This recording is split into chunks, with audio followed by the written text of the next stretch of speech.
ซึ่งเป็นพรรคกำอำนาจที่มีความรับผิดชอบรวมต่อชะตากรรมของประเทศชาติและประชาชนเป็นแกนนำในระบบประชาธิปไตยประชาชนได้นำพาการก่อสร้างประเทศชาติตามเส้นทางสันติภาพเอกราชประชาธิปไตยเอกภาพวัฒนถาวรบนพื้นฐานเนื้อในจิตใจและสืบต่อภารกิจอันยิ่งใหญ่ทั้งรับประกันระบบการเมืองการปกครองประชาธิปไตยประชาชนตั้งแต่รากฐานฮอดขั้นศูนย์กลางในทั่วประเทศพรรคเฮาโดยแมนประธานไก่สอนพรหมวิหารผู้นำที่เคารพรักของปวงชนลาวทั้งชาติได้เป็นเจ้าการนำพาริเริ่มการเปลี่ยนแปลงใหม่รอบด้านที่มีหลักการสอดคล้องกับสภาพความเป็นจริงทางด้านการเมืองเศรษฐกิจวัฒนธรรมสังคมป้องกันชาติป้องกันความสงบและการต่างประเทศที่พรรคต้องกำแน่นพิจารณาอย่างเป็นระบบเพื่อเป็นพื้นฐานในการกำหนดทิศทางในการสืบต่อบูรณะระบอบประชาธิปไตยประชาชนให้สมบูรณ์ในต่อหน้ากองประชุมใหญ่ผู้แทนทั่วประเทศครั้งที่11ของพรรคประชาชนปฏิบัติลาวแม้นเหตุการณ์สำคัญประวัติศาสตร์ได้ดำเนินแต่วันที่13ถึงวันที่15มังกร2021อยู่นครหลวงเวียงจันทน์เพื่อตีราคาคืนการจัดตั้งผันขยายมัลติซิปของศูนย์กลางพรรคและแผนพัฒนาเศรษฐกิจสังคมแห่งชาติครั้งที่9 2021-2025กองประชุมครั้งที่11ของพรรคได้ดำเนินภายใต้คำขวัญยกสูงความสามารถการนำพาของพรรคเพิ่มทวีความสามัคคีเป็นปึกแผ่นของปวงชนในชาติรับประกันเสถียรภาพทางด้านการเมืองอย่างนักแน่นพันขยายแนวทางเปลี่ยนแปลงใหม่สู่หลวงลึกสร้างการหันเปลี่ยนการพัฒนาเศรษฐกิจสังคมไปสู่คุณภาพใหม่อย่างแข็งแรงยกระดับคุณภาพชีวิตของประชาชนให้สูงขึ้นสืบต่อนำพาประเทศชาติพ้นจากสถานภาพด้อยพัฒนาและก้าวเดินจุดหมายสังคมนิยมกองประชุมใหญ่ครั้งที่11ของพรรคเน้นเหตุการณ์การเมืองทั้งประวัติศาสตร์เพื่อสืบต่อยึดมั่นและเสริมขยายแนวทางเปลี่ยนแปลงใหม่รอบด้านที่มีหลักการของพรรคคอมมิวนิสต์ได้กำหนดทัศนะแห่งการหันเปลี่ยนอย่างแข็งแรงลึกซึ้งรอบด้านในการพัฒนาเศรษฐกิจสังคมตลอดระยะ5 ปีผ่านมาถึงว่าประเทศเฮาได้พบความยุ่งยากและสิ่งท้าทายหลายประการก็ตามแต่ภายใต้การนำพาชี้นำของกรมการเมืองการจัดตั้งผันขยายแผนงานโครงการที่มติ11ได้กำหนดไว้แม้นสามารถญาติได้ผลงานและไซสนะอันใหญ่หลวงที่มีความหมายประวัติศาสตร์และพ้นเด่นดังนี้รักษาได้เสถียรภาพทางด้านการเมืองอย่างนักแน่นสังคมมีความสงบและความเป็นระเบียบเรียบร้อยโดยพื้นฐานได้สุ่มใส่การปฏิบัติ2 วาระแห่งชาติแก้ไขปรากฏการณ์ย่อท่อในสังคมได้เพิ่มทวีการปฏิบัติในการยึดมั่นแนวทางของพรรคแสดงถึงความสามัคคีเป็นปึกแผ่นของทุกๆคนที่สำคัญแสดงให้เห็นถึงความปีศาจสามารถของพรรคในการชี้นำพาประเทศชาติไปตามทิศทางหันเปลี่ยนอุตสาหกรรมและทันสมัย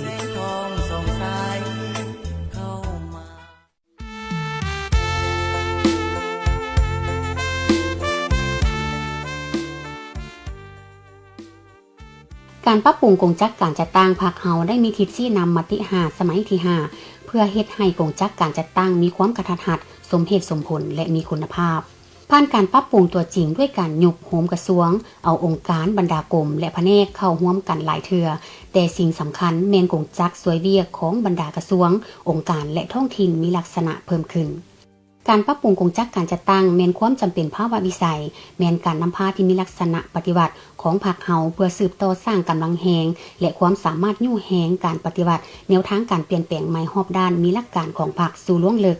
คณะบริหารงานศูนย์กลางพรรคจึงได้มีทัศนะชี้นำต่อการปรับปรุงกงจักรการจัดตั้งในครั้งนี้ต้องรับประกันการจัดตั้งปฏิบัติทัศนะชี้นำของพรรคเฮาอย่างเข้มงวดการปรับปรุงกงจักรการจัดตั้งต้องรับประกันความสงบทางด้านการเมืองและสังคมอย่างนักแน่นโดยถือเอาการศึกษาอบรมการเมืองนำพาแนวคิดสมาชิกพรรคพนักงานให้ลึกซึ้งมีความเป็นเอกภาพสูงมีน้ำใจเสียสละตัดสินใจปฏิบัติการจัดตั้งก็คือการตกลงของขันเทิงอย่างเข้มงวดภายหลังที่โฮมกระทรวงองค์การและแผนกการอยู่ท้องถิ่นเข้ากันเป็นกระทรวงใหม่และแผนกการใหม่แล้วต้องค้นคว้าเลือกเฟ้นซับซ้อนจัดวางสมาชิกพรรคพนักงานขึ้นใหม่ซึ่งมีเป้าหมายจำนวนหนึ่งที่จะได้สืบต่อปฏิบัติหน้าที่ในตำแหน่งเดิมเป้าหมายจำนวนหนึ่งจะได้รับประกันนโยบายพรรคการรับอุดหนุนบำนาญหรืออุดหนุนเทื่อเดียวตามระเบียบการ การปรับปรุงโฮมกระทรวงองค์การและแผนกการอยู่ท้องถิ่นเข้ากันหรือโอนเวียกไปกระทรวงองค์การอื่นที่สอดคล้องต้องเฮ็ดให้สมาชิกพรรคพนักงานราษฎรรับรู้เข้าใจมีความเป็นเอกภาพสูงต่อการตกลงของศูนย์กลางพรรครับประกันให้มีความสงบบ่เกิดการสวยไส้โอกาสที่กระทำสิ่งที่บ่ถูกต้องรับประกันการปฏิบัติหน้าที่การเมืองก็คือเวียกงานวีซ่าเฉพาะให้ดำเนินไปอย่างเป็นปกติและมีความต่อเนื่องการปรับปรุงกงจักการจัดตั้งแม่นอิงตามการปรับปรุงรัฐธรรมนูญกฎหมายและนโยบายเกี่ยวข้องเพื่อเฮ็ดให้การปรับปรุงกงจักการจัดตั้งเป็นระบบรับประกันคุณภาพและทันตามกำหนดเวลาค้นคว้ากำหนดและซับซ้อนกงจักสวยเวียกของกระทรวงองค์การจำนวนกรมแผนกคาดคะเนจำนวนพนักงานราษฎรตามตำแหน่งงานของกระทรวงองค์การแผนกการอยู่ท้องถิ่นที่แน่นอน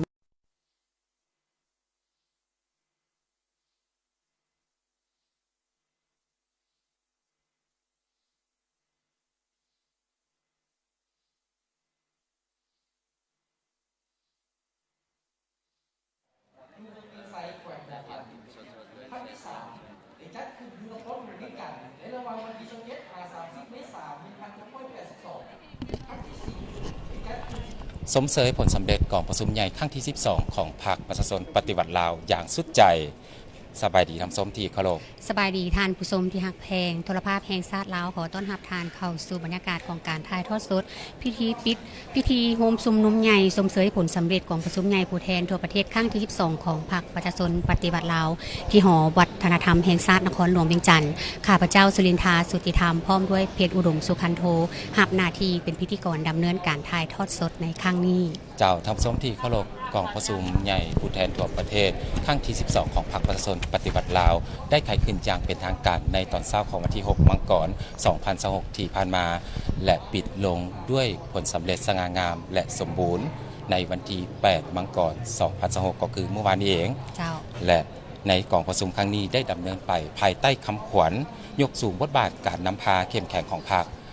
สร้างตั้งหน้าสร้างเศรษฐกิจเอกราชเป็นเจ้าตนเองสืบต่อบูรณะระบอบประชาธิปไตยประชาชนให้นักแน่นก้าวสู่สังคมนิยมซึ่งในกองประชุมครั้งนี้มีผู้แทนสมบูรณ์จากทั่วประเทศเข้าร่วมจำนวน835สหายหญิง123สหายและผู้แทนรับเชิญจำนวน391สหายกองประชุมได้ค้นคว้ารับรองเอกสารที่สำคัญของรัฐนั่นก็คือบทโครงการการเมืองฉบับที่3ของพรรคบทรายงานการเมืองคณะบริหารงานศูนย์กลางพรรคสมัยที่11แผนพัฒนาเศรษฐกิจสังคมแห่งชาติครั้งที่5ขออภัยครั้ง5 ปีครั้งที่10และกฎระเบียบของพรรคประชาชนปฏิวัติลาวสมัยที่12ของพรรค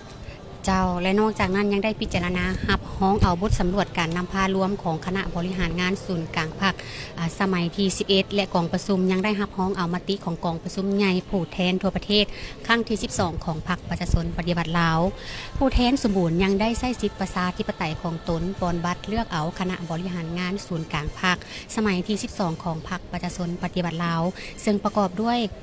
กรรมการสมบูรณ์73สหายกรรมการสำรอง15สหายเพื่อเป็นแกนสารนำพาทั่วพรรคทั่วรัฐทั่วปวงชนลาวทั้งชาติจัดตั้งผันขยายมติครั้งที่12ของศูนย์กลางพรรคเจ้าในกองประชุมครั้งปฐมฤกษ์ของคณะบริหารงานศูนย์กลางพรรคสมัยที่12ได้เป็นเอกภาพเลือกตั้งเอากรมการเมืองศูนย์กลางพรรค13สหายเลือกเอากรรมการเลขาธิการศูนย์กลางพรรคจำนวน11สหาย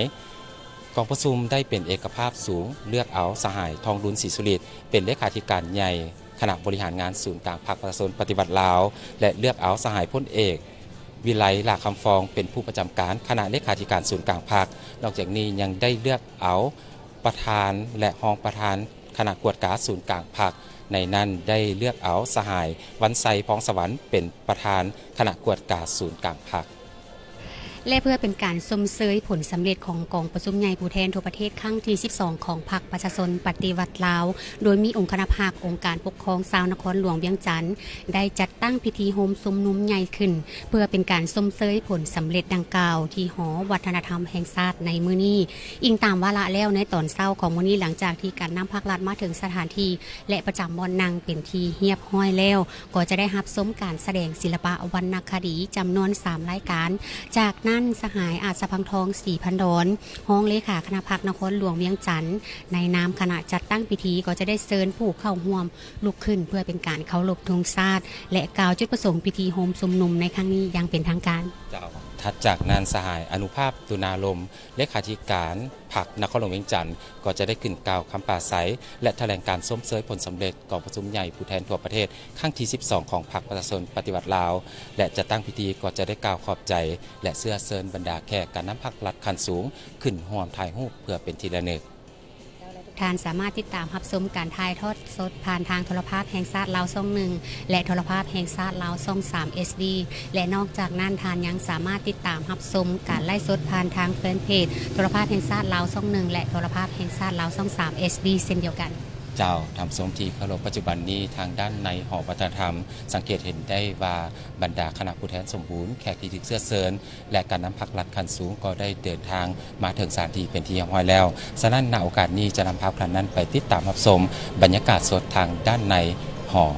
วัฒนธรรมแห่งชาติขอเชิญ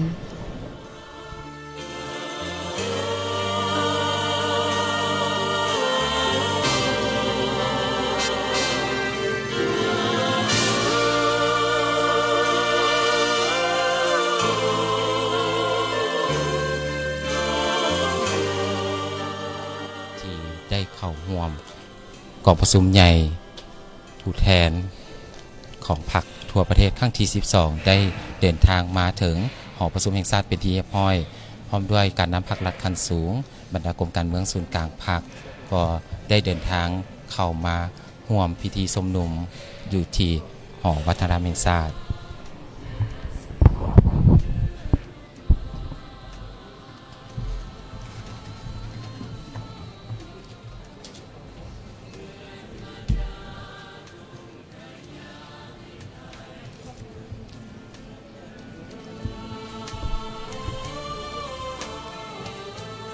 ทำส้มที่เคารพกองประชุมใหญ่ครั้งที่ 12 ของพรรคแม้นเหตุการณ์ทางด้านการเมืองสังคมอันสำคัญยิ่งของสาธารณรัฐประชาธิปไตยประชาชนลาวและได้ดำเนินอย่างถูกต้องตามระเบียบกฎหมายของพรรคภายใต้บรรยากาศสร้างสรรค์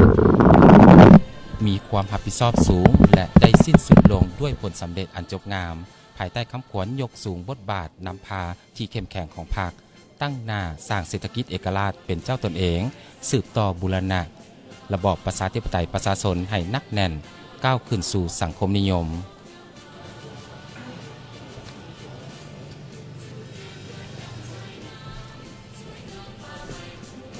ซึ่งบรรดาผู้เข้าร่วมกองประชุมใหญ่ทั้งหมดแม้นล้วนแล้วแต่เป็นเอกภาพกันกับการเข้าร่วมกองประชุมที่มีความหมายความสำคัญแม้นความสามัคคีเป็นเอกภาพสูงและกองประชุมยังสามารถยุ่งแหงภารกิจการเปลี่ยนแปลงใหม่ให้เข้าสู่ล่วงเลิกและสร้างการหันเปลี่ยนที่แข็งแรงเลิกเซิงรอบด้านแม่นกองประชุมใหญ่ไสสนะที่ยิ่งใหญ่และก็ยังเสริมขยายมานะจิตปฏิวัติกองประชุมใหญ่แห่งความเชื่อมั่นต่อการก้าวของประเทศชาติทั่วภาคทั่วปวงชนลาวทั้งชาติต่างก็ชื่นชมยินดีและตอบสนองด้วยบรรยากาศฟดฟื้นต่อผลสำเร็จของกองประชุมใหญ่ครั้งนี้เจ้าและกองประชุมใหญ่ยังได้ดำเนินภายใต้บรรยากาศแห่งความสามัคคีเป็นเอกภาพความฟุดฟื้นปฏิบัติและด้วยความรับผิดชอบทางด้านการเมืองอันสูงส่งของผู้แทนกองประชุมใหญ่เคียงคู่กับความสนใจและการติดตามอย่างใกล้ชิดของทั่วสังคมกองประชุมใหญ่ได้ค้นคว้าตกลงรับฮ้องเอาปัญหาสำคัญของพรรคและของชาติด้วยความเป็นเอกภาพสูงและได้สิ้นสุดลงด้วยผลสำเร็จอันจงามซึ่งกองประชุมใหญ่ได้พิจารณาและรับฮ้องเอาโครงการการเมืองของพรรคฉบับที่ 3 เกี่ยวกับบูรณะระบอบประชาธิปไตยก้าวขึ้นสู่สังคมนิยมซึ่งเป็นเอกภาพสำคัญและมีทฤษฎีปฏิวัติของพรรค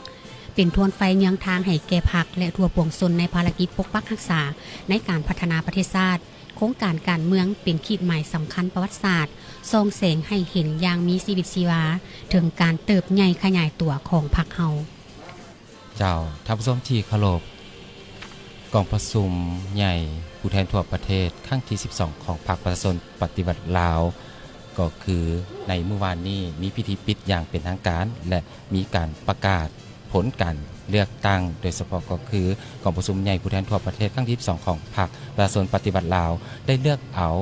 คณะบริหารงานศูนย์กลางพรรคสมัยที่12จำนวน88สหายหญิง13สหายประกอบด้วยกรรมการกรมการเมืองศูนย์กลางพรรค73สหายหญิง12สหายและกรรมการสำรองศูนย์กลางพรรค15สหายหญิง1สหายนอกจากนี้กองประชุมข้างปฐมฤกษ์ยังได้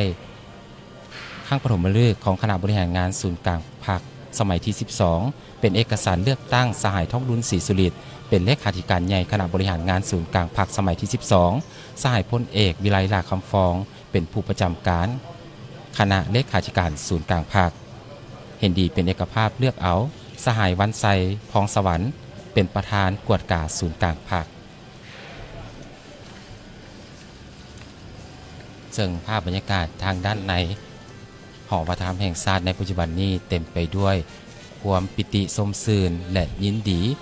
ที่ได้เดินทางเข้าร่วมเพื่อสมเสยผลสำเร็จของประชุมใหญ่ของผู้แทนทั่วประเทศครั้งที่12ของพรรคประชาชนปฏิวัติลาวขอทนขึ้นเวลาการนั้นได้รับทราบกันตื่นอีกครั้งหนึ่งหลังจากที่บรรดาแขกที่ติดเสื้อเชิญการนำพรรครัฐขั้นสูงที่เดินทางเข้ามาประจำที่อยู่ในหอวัฒนธรรมแห่งชาติเป็นที่เรียบร้อยแล้วก่อนจะได้รับชมการแสดงศิลปะ3การแสดงด้วยกันในนั้นมีการแสดงที่มีชื่อว่าจงเป็นสินไซของยุคสมัยและการแสดงท่องเที่ยวเก้าตัวเมืองพร้อมด้วยการแสดงเหล่าล้านสร้างถ้าจากนั้นคณะจัดตั้งพิธีก็จะได้กล่าวจุดประสงค์ของการโฮมชุมนุมและเฮียนเซินสหายอนุภาพตุนาลมให้เกียรติขึ้นกล่าวปราศัยแถลงการผลสำเร็จของกองประชุมในครั้งนี้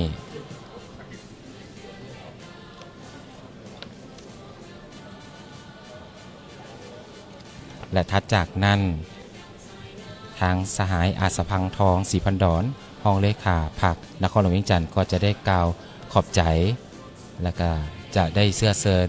บรรดาคณะประธานที่เข้าร่วมในครั้งนี้กรมการเมืองศูนย์กลางพรรคพร้อมด้วยแขกที่เสื้อเชิญขึ้นถ่ายรูปเพื่อเป็นที่ระลึกเจ้าและทั้งหมดนั้นก็ถือว่าเป็นวาระของพิธีในภาคเศร้านี้และสืบต่อเกี่ยวกับกองประชุมในที่ผ่านมาเกี่ยวกับผลสำเร็จของกองประชุมยังได้รับฮ้องเอาพิจารณารับฮ้องเอาเป็นเอกภาพสูงเกี่ยวกับรายงานการเมืองที่ได้ตีราคาอย่างลึกซึ้งยังคงไปคงมาต่อมาผลแห่งการจัดตั้งปฏิบัติมติกองประชุมใหญ่ครั้งที่11ใน5ปีผ่านมาภายใต้การชี้นำพาของคณะบริหารงานศูนย์กลางพรรคประเทศชาติของพวกเขาสามารถผ่านพาความยุ่งยากและแก้ไขปัญหาที่เกิดขึ้นได้โดยพื้นฐานเศรษฐกิจสังคมยังสามารถทวงท่าเติบโตอย่างต่อเนื่องเศรษฐกิจมหาภาคมีความเสถียรภาพสามารถควบคุมได้ภัยเงินเฟ้อการดุลเดียงทางด้านเศรษฐกิจฟื้นตัวและมีพื้นฐานที่ดีขึ้นปัญหาเคียงข้อนทางด้านเศรษฐกิจการเงินได้รับการแก้ไขและผ่อนคลายลงเทื่อละก้าวพร้อมกันนั้นยังได้ตีราคาอย่างภาวะวิสัยต่อข้อคงค้างข้อขาดตกบกพร่องจำนวนหนึ่งและถอดถอนได้6บทเรียนแห่งการนำพาผ่านพฤติกรรมตัวจริงเจ้าทำสมที่เคารพถือว่าทางด้านในหอวัฒนธรรมแห่งชาตินอกจากแขกที่ถึงเสื้อเชิญการนำพรรครัฐขั้นสูงแล้วก็ยังมีน้องๆเยาวชนและสาวหนุ่มก็ได้เดินทางเข้าร่วมในพิธีชุมนุมครั้งนี้ถือว่าน้องๆก็มีความยินดีที่จะมาร่วมที่จะมาเฉลิมฉลองและก็ชมเชยในผลสำเร็จครั้งนี้เยาวชนสาวหนุ่มลาวของพวกเขาในปัจจุบันนี้ก็คืออนาคตที่ดีของชาติในวันข้างหน้าทำสมที่เคารพเพื่อสืบต่อภารกิจอันสำคัญให้บรรลุตามคาดหมายที่วางไว้กองประชุมใหญ่ได้ยืนยันความตัดสินใจที่จะสืบต่อนำพาประเทศชาติสืบต่อบูรณะระบอบประชาธิปไตยประชาชนให้นักแน่นก้าวขึ้นสู่สังคมนิยมบนพื้นฐานยกสูงบทบาทการนำพาที่เข้มแข็งของพรรคเสริมขยายกำลังแห่งของชาติสร้างเศรษฐกิจเอกราชเป็นเจ้าตนเองฮอดปี 2030 ให้มีพื้นฐานและทวงทาที่นักแน่นให้แก่การพัฒนาภายหลังประเทศชาติพ้นออกจากสถานภาพด้อยพัฒนาจะมีการสืบต่อบูรณะระบอบประชาธิปไตยประชาชนยกสูงระดับการสร้างปฐมปัจจัยให้ก้าวขึ้นสู่สังคมนิยมอย่างนักแน่นในซุ้มปีต่อหน้าโดยเฉพาะก็คือใน5ปีต่อหน้ากองประชุมได้เป็นเอกภาพรับฮ้องเอา11ทิศทางใหญ่เพื่อสู่สนพันขยายจัดตั้งปฏิบัติบรรดาเนื้อในของรายการการเมืองให้มีผลสำเร็จอย่างจบงาม และถัดจากนั้นกองประชุมใหญ่ก็ยังได้พิจารณาและรับร้องเอาแผนพัฒนาเศรษฐกิจสังคมแห่งชาติ5ปีครั้งที่10 2026-2030 ซึ่งแม่นแผนพันขยายมติกองประชุมใหญ่ครั้งที่12เป็นแผนงานโครงการระดับชาติรวมทั้งขอบเขตการลงทุนสำหรับโครงการเหล่านั้นในนั้นได้กำหนดออกเป็น6เป้าหมายใหญ่เพื่อสืบต่อปฏิบัติแผนพัฒนาเศรษฐกิจสังคมให้ขยายตัวอย่างต่อเนื่องคือสร้างเศรษฐกิจเอกราชเป็นเจ้าตนเองด้วยการนำไส้ทาแหงเพื่อเฮ็ดให้เศรษฐกิจมีเสถียรภาพและขยายตัวอย่างต่อเนื่องมีคุณภาพมั่นเทียงและยืนยงโดยยู่การเติบโตเศรษฐกิจแห่งชาติให้บรรลุ6ส่วนห้อยต่อปีขึ้นไป 2. พัฒนาทรัพยากรมนุษย์ให้มีคุณภาพสูงขึ้นและสามารถหู้นำไส้เทคโนโลยีที่ทันสมัย 3. ปรับปรุงชีวิตการเป็นอยู่ของประชาชนให้ดีขึ้นตัวเมืองและเขตชนบทได้รับการพัฒนาอย่างสมควรและแก้ไขความทุกข์ยากของประชาชนให้ลดลงเทอละก้าว 4. ปกปักรักษาทรัพยากรธรรมชาติและสิ่งแวดล้อมให้มีความยืนยงและสามารถเกี่ยมพร้อมรับมือกับการเปลี่ยนแปลงดินฟ้าอากาศและภัยพิบัติต่างๆ 5. การเชื่อมโยงเชื่อมจอดภาคพื้นและสากลอย่างกว้างขวางและมีประสิทธิผล 6. การคุ้มครองบริหารรัฐให้มีประสิทธิภาพและการเมืองมีเสถียรภาพสังคมมีความสงบเป็นระเบียบเรียบร้อยยุติธรรมและศรีวิไลเจ้าทับส้มที่เคารพจากแปลวไฟแห่งการต่อสู้กู้ชาติสู่การสร้างสรรค์พัฒนาในยุคสมัยใหม่พรรคประชาชนปฏิวัติลาวได้ยืนยันถึงบทบาทการนำพาอันสลัดส่องใสและเป็นแกนกลางแห่งความสามัคคีของทั่วปวงชนลาวทั้งชาติตลอด7 ทศวรรษบนเส้นทางประวัติศาสตร์อันสง่าราศีในปี 2006 นี้จะกลายเป็นอีก1ขีดหมายอันสำคัญเมื่อกองประชุมใหญ่ผู้แทนทั่วประเทศครั้งที่12ของพรรคได้ไขขึ้นอย่างเป็นทางการในวันที่6และสิ้นสุดลงในวันที่8มังกร2026ย้อนคืนประวัติศาสตร์11กองประชุมใหญ่แห่งการเติบใหญ่ขยายตัวนับตั้งแต่วันสร้างตั้งพรรค22มีนา1955เป็นต้นมาพรรคเฮาได้ดำเนินกองประชุมผู้แทนใหญ่ทั่วประเทศครั้งที่มาแล้วครั้ง11 ครั้งซึ่งแต่ละครั้งล้วนแล้วแต่เป็นบาทเก้าที่สำคัญของชาติในนั้นครั้งทำอิฐกองประชุมได้ไขขึ้นในปี 1955 สร้างตั้งพรรคประชาชนลาวสื่อในเวลานั้นซึ่งจัดขึ้นอยู่ที่แขวงหัวพันและวางแนวทางต่อสู่ต้านจักรพรรดิภูมิหารครั้งที่2แมนได้ไขขึ้นในปี 1972 เปลี่ยนชื่อจากพรรคประชาชนปฏิวัติลาวขออภัยเปลี่ยนชื่อจากพรรคประชาชนเป็นพรรคประชาชนปฏิวัติลาวและกำหนดยุทธศาสตร์ในการปลดปล่อยอย่างสมบูรณ์ครั้งที่3แมนไขขึ้นในปี 1982 กองประชุมใหญ่ข้างทำอิฐหลังการสถาปนาสาธารณรัฐประชาธิปไตยประชาชนลาวและได้วางแนวทางปกปักรักษาและสร้างสรรค์ระบอบใหม่ 4. ไขขึ้นในปี 1986 จุดเริ่มต้นของแนวทางเปลี่ยนแปลงใหม่เปิดประตูสู่การพัฒนารอบด้าน 5. ไขขึ้นในปี 1991 ยึดมั่นลัทธิมาร์กเลนินและปรับปรุงระบบการเมืองให้เข้มแข็งและสืบต่อครั้งที่6ปี 1996 เล็งใส่การหันเป็นอุตสาหกรรมและทันสมัยครั้งที่7ปี 2001 สืบต่อยู่แหงการลบล้างความทุกข์ยากและการพัฒนาเศรษฐกิจสังคมครั้งที่8ปี 2006 กำหนดวิสัยทัศน์การนำพาในยุคสมัยโลกาภิวัตน์ครั้งที่9ปี 2011 เน้นการเติบโตทางด้านเศรษฐกิจแบบยืนยงและมีคุณภาพครั้งที่10ปี 2016 บุกทะลุทางด้านจินตนาการและแนวทางการคุ้มครองรัฐสังคมครั้งที่11ปี 2021 เสริมขยายพลังแห่งความสามัคคีปวงชนทั้งชาติยึดมั่นแนวทางเปลี่ยนแปลงใหม่สู่ความหังมีเข้มแข็งครั้งที่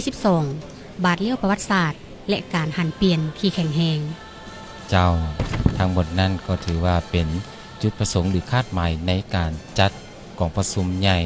ผู้แทนทั่วประเทศของพรรคในแต่ละครั้งนับแต่ครั้งที่1จนครั้งถึงครั้ง11ทำส้มที่เคารพจุดหมายประวัติศาสตร์ในการก้าวออกจากสถานภาพประเทศด้อยพัฒนาด้วยความมุ่งมั่นในการพัฒนาปัจจุบันสาธารณรัฐประชาธิปไตยประชาชนลาวสามารถบรรลุครบทั้ง3เงื่อนไขมาตรฐานขององค์การสหประชาชาติ พื่อสร้างบาดก้าวบุกทะลุในการหลุดพ้นจากสถานภาพด้อยพัฒนาในปี 2026 ในนั้นมีด้านเศรษฐกิจเสริงรายหับแห่งชาติต่อหัวคนหรือ GNI บรรลุตามคาดหมายด้านทรัพยากรมนุษย์ดัชนีทรัพย์สินมีท่าเอียงที่ดีขึ้นอย่างต่อเนื่องด้านความเข้มแข็งสร้างขีดหมายสร้างขีดความสามารถในการต้านทานต่อความบอบบางทางด้านเศรษฐกิจและสิ่งแวดล้อมสำหรับยุทธศาสตร์ของรัฐบาลที่วางไว้แม่นการหันเปลี่ยนที่โรงเรียนเพื่อรับประกันการพัฒนาที่ยืนยงภายหลังการหลุดพ้นออกจากสถานภาพประเทศด้อยพัฒนาสำหรับการพัฒนาวัฒนธรรมสังคมและคุณภาพชีวิตภาครัฐได้ถือเอาผลประโยชน์ของประชาชนเป็นกกซึ่งแสดงออกผ่านตัวจริงในการแก้ไขความทุกข์ยากสามารถหลุดพ้นอัตราความทุกข์ยากจาก 46% ในปี 1993 มาถึงปี 2024 แม่นได้ 16.8% เจ้าทานผู้ชมที่เคารพและกองประชุมใหญ่ครั้งที่ 12 ของพรรคประชาชนปฏิบัติลาวของพวกเรายังได้สืบต่อเกี่ยวกับการพิจารณารับรองเอากฎระเบียบของพรรคสมัยที่ 12 เพื่อให้สอดคล้องห้องรับกับการจัดตั้งปฏิบัติแนวทางการเมืองของพรรคสุกยู่เวียกงานการก่อสร้างพรรคเฮ็ดให้พรรคมีความปลอดภัยเข้มแข็งนักแน่นมีความสามารถเพียงพอในการนำพาภารกิจปกปักรักษาในการพัฒนาประเทศชาติในระยะใหม่ก้าวขึ้นสู่สังคมนิยมอย่างนักแน่นกองประชุมใหญ่ได้พิจารณาและรับรองเอาบทสำรวจการนำพารวมของคณะบริหารงานศูนย์กลางพรรคสมัยปี 11 ซึ่งได้ตีราคาสูงต่อการความบากบั่นความพยายามอันตั้งหน้าและความเป็นเจ้าการในหัวคิดประดิษฐ์สร้างการเสริมขยายมูลเสื้อและบทบาทอันประเสริฐของพรรคในการเพิ่มทวีความสามัคคีเป็นเอกภาพอยู่ภายในพรรคยกสูงความรับผิดชอบต่อหน้าที่การเมืองดำเนินการปรับปรุงดัดแปลงกลไกการนำพาซี่นำของศูนย์กลางพรรคและคณะพรรคแต่ละขั้นปลุกระดมทั่วพรรคและทั่วปวงชนเข้าร่วมจัดตั้งปฏิบัติแนวทางการเมืองของพรรคให้มีผลสำเร็จในแต่ละขั้นเจ้าท่านผู้ชมที่เคารพขณะนี้ทางกำลังติดตามรับชมการถ่ายทอดสดพิธีโฮมชุมนุมใหญ่สมเสยผลสำเร็จกองประชุมใหญ่ผู้แทนทั่วประเทศครั้งที่ 12 ของพรรคประชาชนปฏิบัติลาวอยู่ที่หอวัฒนธรรมแห่งชาตินครหลวงเวียงจันทร์และอีก2ทางหนึ่งที่ทุกท่านสามารถติดตามรับชมได้ผ่านทาง Facebook Fanpage โทรภาพแห่งชาติลาวช่อง 1และ LNTV 3 SD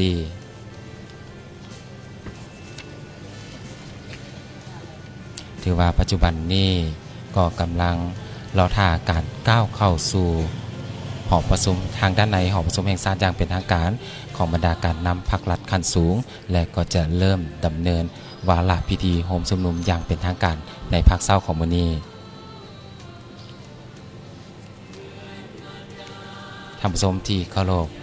ก่อนที่จะมาถึงพิธีโฮมชุมนุมใหญ่สมเสยผลสำเร็จกองประชุมใหญ่ผู้แทนทั่วประเทศครั้งที่ 12 ของพรรคในตอนเช้าของมื้อนี้เมื่อวานนี้อยู่ที่หอประชุมแห่งชาติก็ได้มีงานเลี้ยงเฉลิมฉลองและสมเสยผลสำเร็จกองประชุมใหญ่ครั้งที่ 12 ของพรรคประชาชนปฏิบัติลาวซึ่ง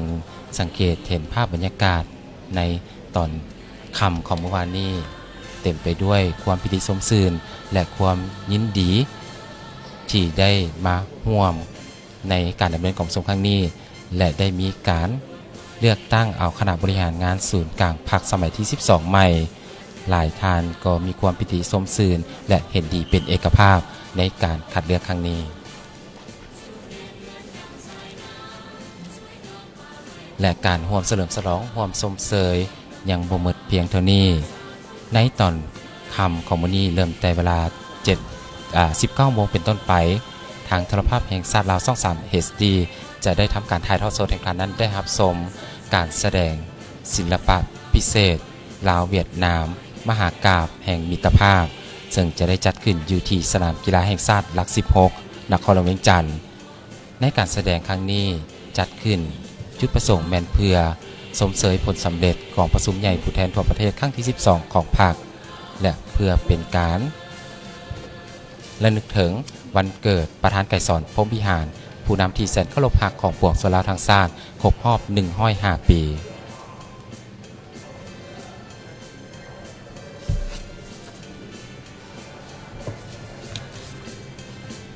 แจ้งให้ประธานได้รับทราบกันตื่นอีกครั้งหนึ่งกับผลการเลือกตั้งคณะบริหารงานศูนย์กลางพรรค และได้ประกาศกันในตอนบ่ายของเมื่อวานนี้ซึ่งขณะเลขาธิการศูนย์กลางพรรคมี11สหายในนั้นมีสหายทองรุนศรีสุริตสหายพลเอกวิไลลาคำฟองสหายศรีใสฤเดชมูลสอนสหายเพชรพรหมพิพักษ์สหายวันไซพองสวรรค์สหายอนุภาพตุนาลมสหายนางสุนทรสัญญจักรสหายนางเวียงทองศรีพันดอนสหายนางบุญค่ำวรจิตสหายพลโทวันทองกล่องมณีและสหายพลโทวงศรอินปานพิมพ์นั่นก็คือคณะเลขาศูนย์กลางพรรค11สหาย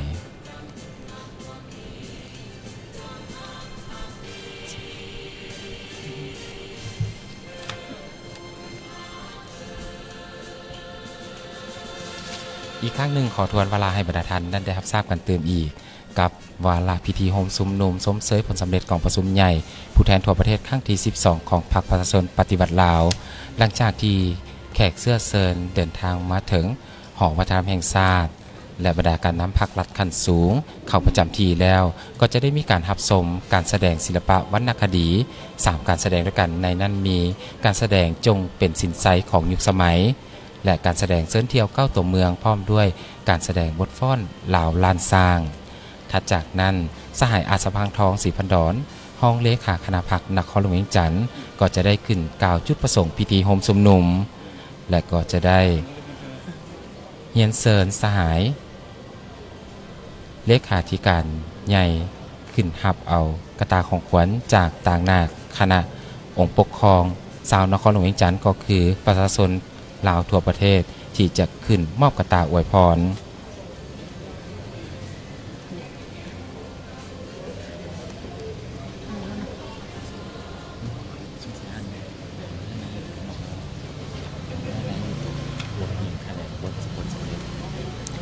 เจ้าท่านผู้ชมที่เคารพถือว่าในตอนเช้าของมื้อนี้อากาศก็สดชื่นแจ่มใส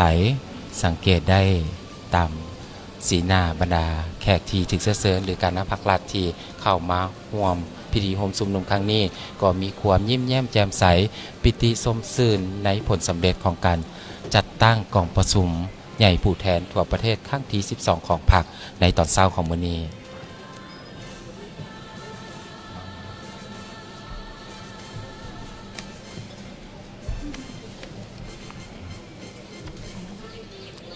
ดังที่พวกเรานำเสนอไปกับวาระของการดำเนินพิธีโฮมซุมนุมสมเสยผลสำเร็จของประชุมใหญ่ครั้งที่12ของพรรคประชาชนปฏิบัติลาวในตอนเช้าของมื้อนี้หลังจากที่แขกที่ถึกเสื้อเซินพร้อมด้วยการนำพรรครัฐขั้นสูงเดินทางมาถึงหอประชุมแห่งชาติเป็นที่เรียบร้อยแล้วก็จะได้รับชมการแสดงศิลปะวรรณคดี3รายการในนั้นมีรายการจงเป็นสินไซของยุคสมัยรายการเซินเที่ยว9ตัวเมืองและรายการบทฟ้อนลาวล้านสร้างถัดจากนั้นสหายสะพังทองศรีพันดอนห้องเลขาคณะพรรคนครหลวงเวียงจันทร์ก็จะได้กล่าวจุดประสงค์พิธีโฮมซุมนุมและจากนั้นก็จะได้เสนอทานอนุภาพตุนาลมให้เกียรติขึ้นกล่าวปราศัยแถลงการสมเสยผลสำเร็จของประชุมใหญ่ครั้งที่12ของพรรคถัดจากนั้นก็จะแมนการมอบกระตาดอกไม้ให้กับสหายเลขาธิการใหญ่ซึ่งเป็นการสมเสยผลสำเร็จและการรับตำแหน่งใหม่ก็คือได้ประกาศอย่างเป็นทางการไปในเมื่อวานนี้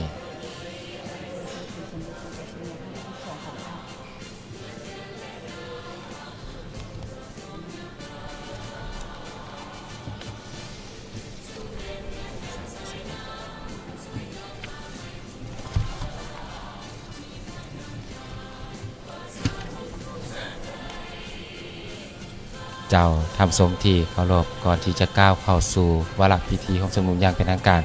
ขณะนี้ถือว่าการนำพรรครัฐขั้นสูงก็ได้เดินทางมาถึงหอวัฒนธรรมแห่งชาติเป็นที่เรียบร้อยแล้วภาพที่ทุกท่านเห็นในปัจจุบันนี้ก็คือ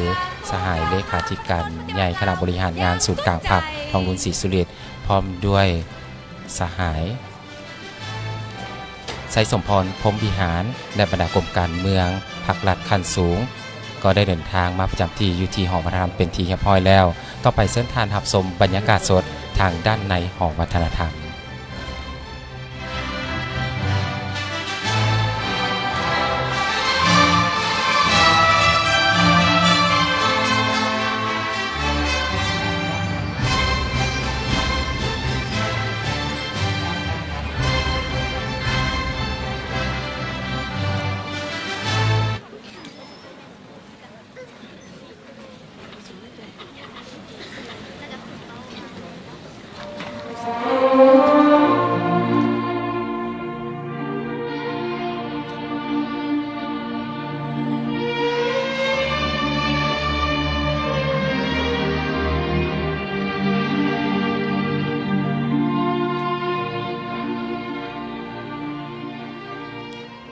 มื้อนี้ใต้ท้องฟ้าสว่างแจ้งแสงซองประกายสีรัศมีใสงามหุ่งเหืองแห่งกาดวงสุริยาเหืองขึ้นสมเสยผลสำเร็จกองประสุมใหญ่ครั้งที่12ของผักจงได้ลือใส่ก้องประสาเสื้อได้ซื่นสมทานเอ๋ยขอให้ผักผู้ยิ่งใหญ่เลิศล้ำจงยืนยิงยูเสถียรเฮืองใสดังพระจันทร์เพ่งแจ้งปวงสนลาวโยมือน้อมอวยพรใสยูทรงขอให้ชาติมั่นคงพรรคประชาชนปฏิบัติลาวจงยืนยงอยู่คำสืบต่อนำพาประเทศชาติก้าวไปถึงบ้านเจริญพุนถอนสมเสยผลสำเร็จของประชุมใหญ่ผู้แทนทั่วประเทศครั้งที่12ของพรรคประชาชนปฏิบัติลาวอย่างสุดใจ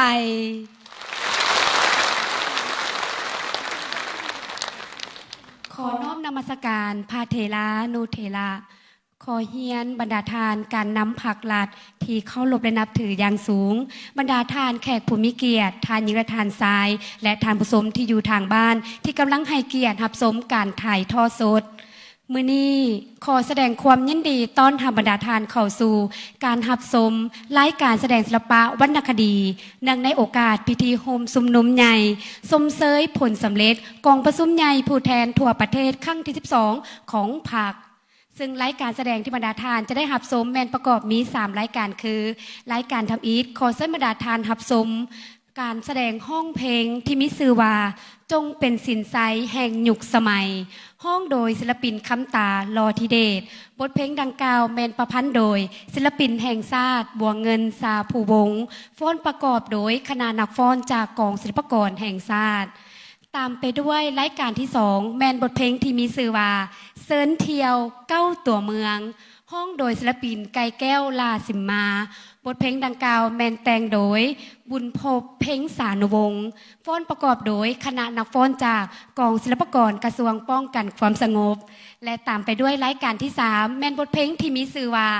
ลาวลานสร้างห้องโดยศิลปินแห่งชาติทองหยดนันทลังสีและศิลปินดีเด่นไก่สีวังเวิร์นโคงบทเพลงดังกล่าวแมนแต่งโดยศิลปินแห่งชาติอุ่นคำบรรดาซักฟ้อนประกอบโดยนักฟ้อนจากกองศิลปากรแห่งชาติรายการทั้งหมดนี้ขอมอบแด่พิธีโฮมสุมนุมใหญ่ที่มีความหมายความสำคัญขอเฮียนเส้นบรรดาทานรับชมและเบิกบานมวลซืนขอเฮียนเซิน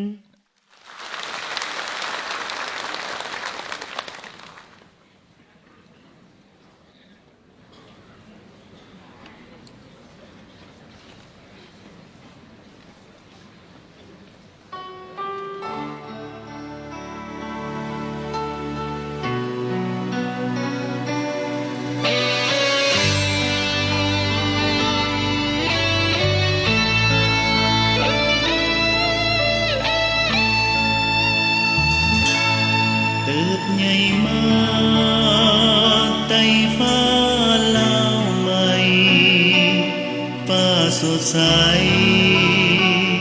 อำไพสีขาวทั่วทินฐานหุ่งเฮืองงดงามแสนสวยงา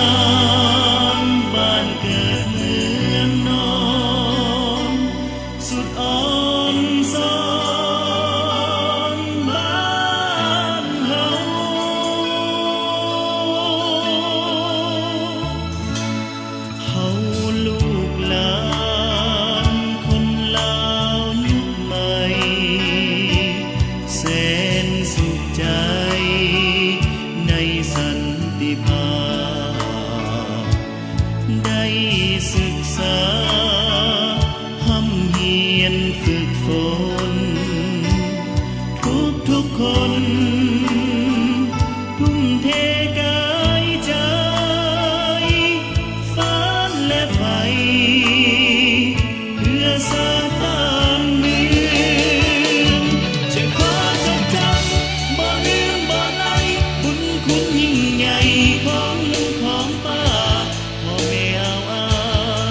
นเท่าลา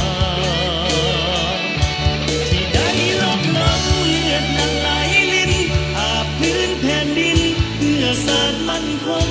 ว่าเขาท้านงมูลเสือยิ่งใหญ่จะเทิดทูนไว้ส่วนนิรันดร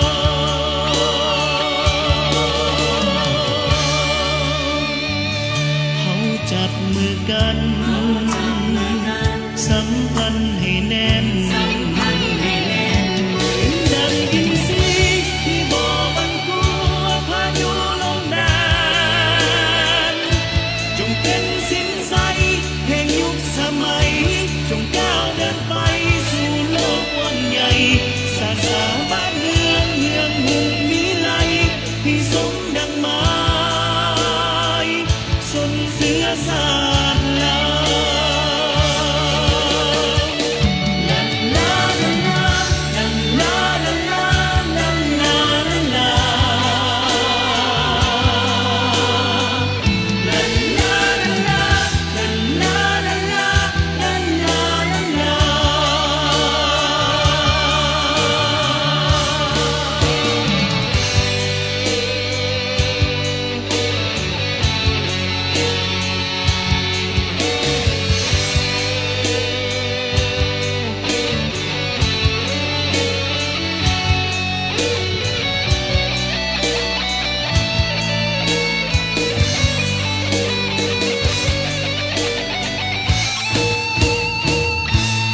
จับมือกัน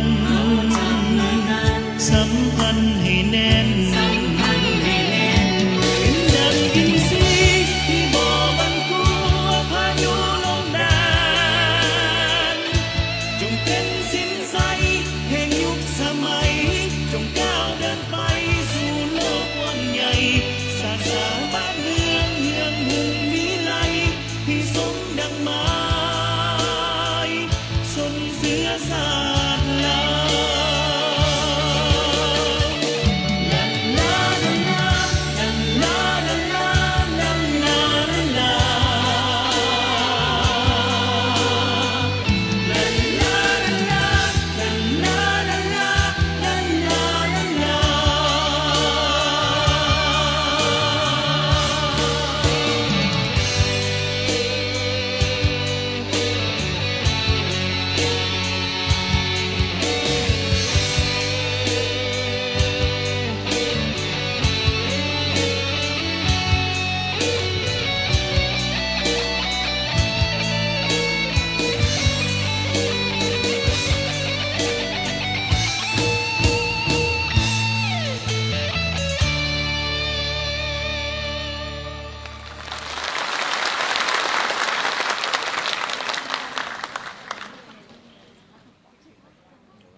ดังแดนพิมานเพียงทอง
ขอขอบใจสำหรับเสียงตบมือจากบรรดาท่านให้กับการแสดงโดยเฉพาะเป็นเพลงดาวล้านฟ้าที่ผ่านไปขอเสียงตบมือท่านหนึ่งซึ่งนักร้องประกอบจากกองทุกกองของพรรคประชาชนลาว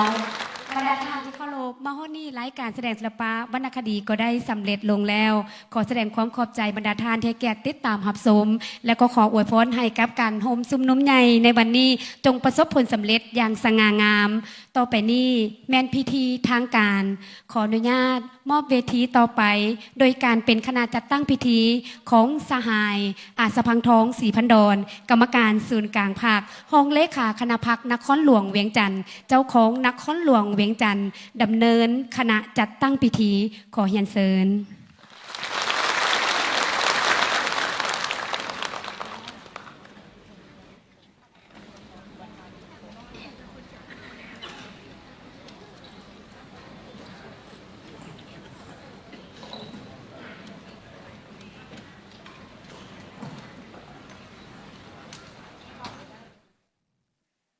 ต่อไปขอเรียนเชิญบรรดาสหายในพิธีโฮมชุมนุมใหญ่ลุกขึ้นเพื่อเคารพธงชาติ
น้อมนมัสการพระอาจารย์เฮียนสายทองรุ่นศิสุริตเลขาธิการใหญ่คณะบริหารงานศูนย์กลางพรรคประชาชนปฏิบัติลาวที่เคารพและนับถืออย่างสูงบรรดาสหายกรมการเมืองศูนย์กลางพรรคคณะเลขาธิการศูนย์กลางพรรคบรรดาสหายกรรมการศูนย์กลางพรรคสมบูรณ์และสำรองที่นับถือบรรดาสหายการนำบรรดากระทรวงองค์การเทียบเท่าขันศูนย์กลางการนำนครหลวงจันทร์การนำบรรดาแขวงประชาชนลาวบรรดาเผ่าชาวนครหลวงจันทร์และพี่น้องร่วมชาติในขอบเขตทั่วประเทศที่นับถือหลากแพงมื้อนี้ในท่ามกลางบรรยากาศที่ทั่วภาคทั่วรัฐทั่วปวงชนลาวทั้งชาติก็คือชาวนครหลวงจันทร์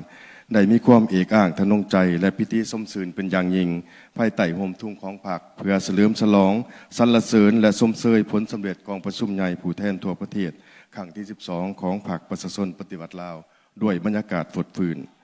คือดังพวกเฮาหูน้ำกันแล้วว่ากองประชุมใหญ่ครั้งที่2ของพรรคแม้นเหตุการณ์การเมืองที่สำคัญของพรรคของประเทศชาติเฮาซึ่งเป็นกองประชุมครั้งนี้ได้ทบทวนขึ้นหมากผลการพันขยายมติกองประชุมใหญ่ครั้งที่11ของพรรคและกำหนดแนวทางนโยบายแผนปฏิบัติงานของพรรคของประเทศชาติใน5 ปีต่อหน้าและกำหนดวิสัยทัศน์ยาวไกลเพื่อสืบต่ออยู่แห่งการพันขยายแนวทางเปลี่ยนแปลงใหม่ของพรรคเข้าสู่ล่วงลึกและพวกเฮายังอยู่ในบรรยากาศที่ก่อสำเร็จการเฉลิมฉลอง3 วันประวัติศาสตร์ของพรรคพิธีโฮมยุบใหญ่ผลสำเร็จกองประชุมใหญ่ผู้แทนทั่วประเทศครั้งที่12ของพรรคประชาชนปฏิวัติลาวในครั้งนี้ที่จัดขึ้นอยู่นครหลวงจันทร์ซึ่งเป็นหมากหัวใจเป็นศูนย์กลางแห่งอำนาจการปกครองเป็นใจกลางแห่งการพัฒนาเศรษฐกิจวัฒนธรรมสังคมการศึกษาศาสนาเป็นใจกลางแห่งการเต่าโฮมกำลังแห่งของศาสตร์ของประชาชนบรรดาเผ่าและสันคนต่างๆเป็นศูนย์กลางของหน่วยงานการทูตการพัวพันต่างประเทศและอื่นดังที่ได้มีคำสีนำในมญดในกองประชุมใหญ่ครั้งที่8ขององค์คณะพรรคนครหลวงเก่าที่ผ่านมา ฉะนั้นองค์การพรรคองค์การปกครองและชาวนครจันทร์มีความภาคภูมิใจเป็นอย่างยิ่งที่ได้จัดงานโฮมชุมนุมใหญ่ขึ้นในครั้งนี้และได้มีโอกาสสำคัญนี้ถือเป็นเกียรติอย่างสูงได้ต้อนรับสายทองรุ่นศิสุริตเลขาธิการใหญ่คณะบริหารงานศูนย์กลางพรรคประชาชนปฏิวัติลาวที่ได้ให้เกียรติเข้าร่วมงมชุมนุมในครั้งนี้และขอแสดงความสำนับสมเชยอย่างสุดอกสุดใจ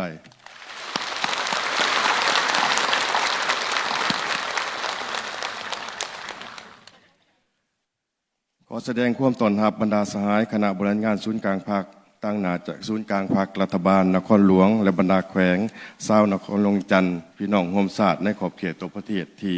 เข้าร่วมและรับชมผ่านการถ่ายทอดสดขอแสดงความสมเชย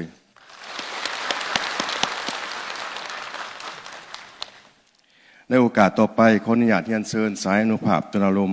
คณะเลขาธิการศูนย์กลางพรรคเลขาคณะพรรคประธานสภาประชาชนนครหลวงจันทร์ให้เกียรติขึ้นกล่าวปราศัยและชมเชยผลสำเร็จกองประชุมใหญ่ผู้แทนทั่วประเทศครั้งที่12ของพรรคประชาชนปฏิวัติลาวต่อพิธีโฮมชุมนุมใหญ่ในครั้งนี้ขอเรียนเชิญ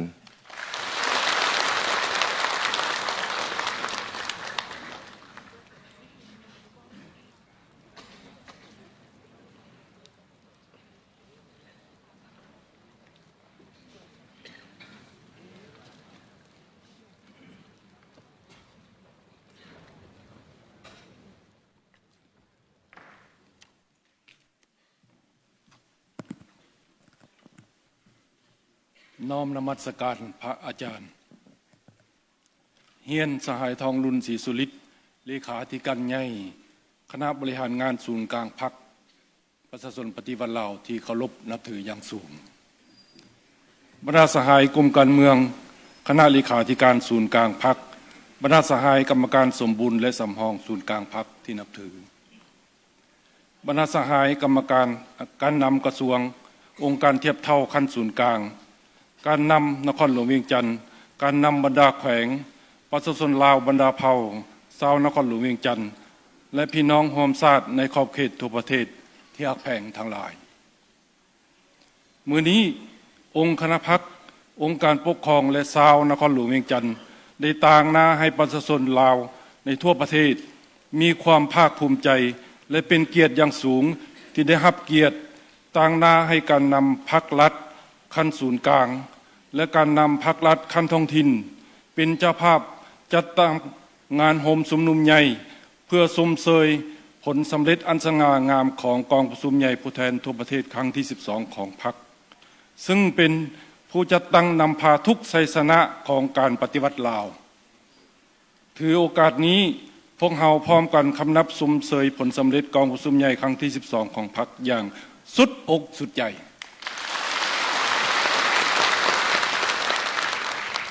ในพิธีอันมีความหมายสำคัญนี้พวกเราแสดงความอาลัยฮักและความฮู้บุญคุณอย่างใหญ่หลวงถึงประธานไกรสอนพรหมวิหารผู้นำที่เคารพฮักผู้นำพาก่อตั้งและนำพาพรรคเฮาเฮ็ดสำเร็จภารกิจประวัติศาสตร์ปลดปล่อยชาติปกปักรักษาประเทศชาติและนำพาริเริ่มภารกิจเปลี่ยนแปลงใหม่อย่างรอบด้านและมีหลักการอยู่ประเทศเฮาพวกเฮาขอจดจำคุณงามความดีและผลงานอันใหญ่หลวงของเพิ่นและของบรรดาท่านผู้นำพรรครัฐ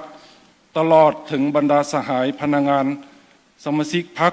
นักรบและประชาชนผู้ที่เสียสละชีวิตเพื่อภารกิจปฏิวัติเมื่อก่อนก็คือภารกิจปกปักรักษาและสร้างสาประเทศชาติของพวกเฮาต่อไปขอเชิญบรรดาสหายลุกขึ้นก้มหัวไว้อะไรถึงดวงวิญญาณของเพิ่น5 วินาทีขอเชิญพักจะนั่งลง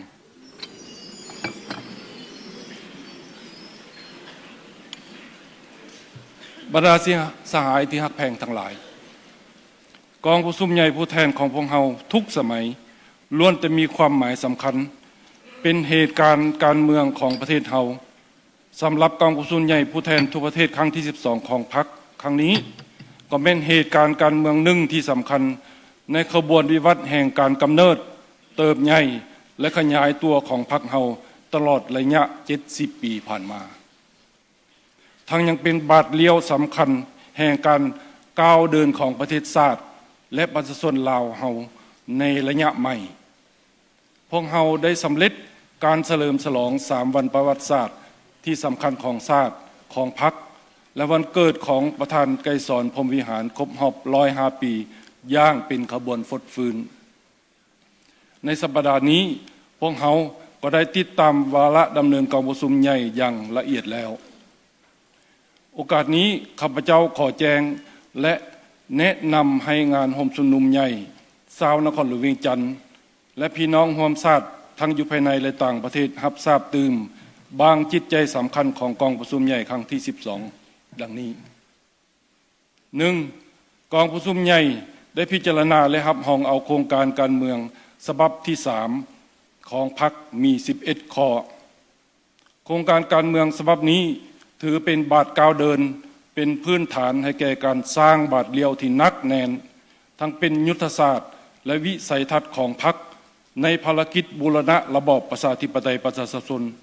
ก้าวขึ้นสู่สังคมนิยมอย่างหนักแน่นซึ่งได้ตีราคาสูงอย่างสังรวมเกี่ยวกับการจัดตั้งปฏิบัติโครงการการเมืองฉบับที่2ก็คือพรรคนำพาเฮ็ดสำเร็จภารกิจปลดปล่อยชาติและสร้างพื้นฐานของระบอบประชาธิปไตยประชาชนก้าวขึ้นสู่สังคมนิยมใน3ระยะคือระยะนำพาภารกิจปลดปล่อยชาติระยะปกปักรักษาและสร้างสาประเทศชาติและระยะนำพาภารกิจเปลี่ยนแปลงใหม่ยกให้บรรดาบทเรียนและปัญหาที่เป็นลักษณะกฎเกณฑ์ของการปฏิวัติลาว6ประการเพื่อเป็นพื้นฐานในการวางจุดหมายฮอดปี2055ก็คือวันสร้างตั้งพรรคครบรอบ100 ปีแม่นให้สามารถประเทศเฮาเป็นประเทศกำลังพัฒนาที่มีรายรับปานกลางสูงยับเข้าใกล้กับประเทศที่มีรายรับสูงมีระบบการเมืองที่เข้มแข็งมีพื้นฐานเศรษฐกิจที่ทันสมัยกำลังการผลิตได้รับการพัฒนารอบด้านโดยมีการพัวพันการผลิตที่สอดคล้องและก้าวหน้าชีวิตการเป็นอยู่ของประชาชนบรรดาเผ่าได้มีพื้นฐานอันนักแน่นก้าวสู่ความอิ่มหนำสำราญเพื่อบูรณะระบอบประชาธิปไตยประชาชนก้าวขึ้นสู่สังคมนิยม 2. กองประชุมใหญ่ได้ตีราคาอย่างภาวะวิสัยถึงมากผลแห่งการจัดตั้งปฏิบัติมติกองประชุมใหญ่ครั้งที่11ของพรรคใน5 ปีผ่านมาที่สามารถผ่านผ่าความยุ่งยากและแก้ไขปัญหาที่เกิดขึ้นได้โดยพื้นฐานเศรษฐกิจสังคมยังรักษาท่วงท่าเติบโตต่อเนื่องเศรษฐกิจมหาภาคมีเสถียรภาพสามารถควบคุมได้เงินเฟ้อการดุลเดี่ยงทางด้านเศรษฐกิจได้ฟื้นตัวและมีพื้นฐานดีขึ้นปัญหาเข่งฮ้อนด้านเศรษฐกิจการเงินได้รับการแก้ไขและผ่อนคลายลงเทื่อละกาวประเทศชาติบ่ตกเข้าสู่วิกฤตการณ์ที่ร้ายแรงพวกเราสามารถญาติได้ผลงานที่พ้นเด่นในทุกขงเขตเวียกงาน 3. กองประชุมใหญ่ได้เป็นเอกภาพสูงรับรอง7บทเรียนแห่งการนำพาและพฤติกรรมของพรรคเฮาในระยะ5 ปีผ่านมาก็คือ40 ปีแห่งการเปลี่ยนแปลงใหม่เพื่อเป็นบอนอิงสำคัญให้แก่การสืบต่อเสริมขยายอย่างประดิษฐ์สร้างและเลิกซึ่งเข้าในภารกิจปกปักรักษาและสร้างสาประเทศชาติผลสำเร็จดังกล่าวย้อนพรรคเฮาบ่เพียงแต่วางแนวทางการเมืองอย่างถูกต้องหากยังได้ชี้บอกถึงความสามารถนำพาชี้นำในการจะตั้งปฏิบัติแนวทางแผนนโยบายด้วยการประสานสมทบอย่างกลมเกลียวระหว่างการพัฒนาเศรษฐกิจสังคมและการต่างประเทศซึ่งได้สร้างสภาพแวดล้อมที่เอื้ออำนวยให้แก่การทำมาหากินของประชาชนลาวบรรดาเผ่าสร้างความเชื่อมั่นให้นักลงทุนผู้ประกอบการทางภายในและต่างประเทศรับประกันการจัดตั้งปฏิบัติแนวทางเปลี่ยนแปลงใหม่ก็คือการเชื่อมโยงกับภาคพื้นและสากลได้อย่างเป็นเจ้าการติดพันกับเวียกงานป้องกันชาติป้องกันความสงบว่ารวมแล้วตลอดระยะ50 ปีแห่งการปกปักรักษาและสร้างสาสปป.ลาว40 ปีแห่งการเปลี่ยนแปลงใหม่ก็คือ5 ปีแห่งการจัดตั้งปฏิบัติมติกองประชุมใหญ่ครั้งที่11ของพรรค มาฮอดปัจจุบันนี้โสมหน้าของประเทศชาติได้รับการพัฒนาและมีการหันเปลี่ยนอย่างจะแจงฐานะบทบาทของประเทศเฮาได้นับสูงเด่นขึ้นในเวทีภาคพื้นและสากลพวกเฮาขอแสดงสมเสยอย่างสุดอกสุดใจ